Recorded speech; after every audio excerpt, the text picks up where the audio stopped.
Kiungo mahiri wa Singida Black Stars Khalid Habibu maarufu kama Gego ameripotiwa kuingia kwenye mazungumzo ya awali na vilabu vikubwa vya soka Tanzania, Azam FC pamoja na Simba Sports Club, kwa lengo la kumsaini mara baada ya msimu huu kumalizika.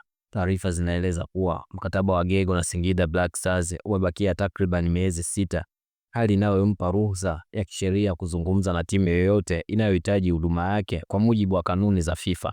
Gego amekuwa mmoja wa wachezaji muhimu ndani ya kikosi cha Singida Black Stars, akionyesha kiwango cha juu, nidhamu na uwezo mkubwa wa kuunganisha safu ya ulinzi na ushambuliaji.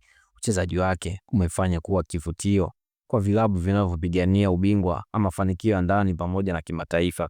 Azam FC wanataja kuwa wanahitaji kuimarisha eneo la kiungo kwa ajili ya ushindani wa ligi na mashindano ya Afrika, huko Simba nao wakimwona Gego kama chaguo sahihi kuongeza ubora na ushindani ndani ya kikosi chao. Hadi sasa Singida Black Stars bado hawajatoa tamko rasmi kuhusu hatima ya mchezaji huyo, lakini uwezekano wa kuondoka kwake unaonekana kuwa mkubwa. Endelea kufuatilia kwa taarifa zaidi na maendeleo ya dili hili kubwa la usajili.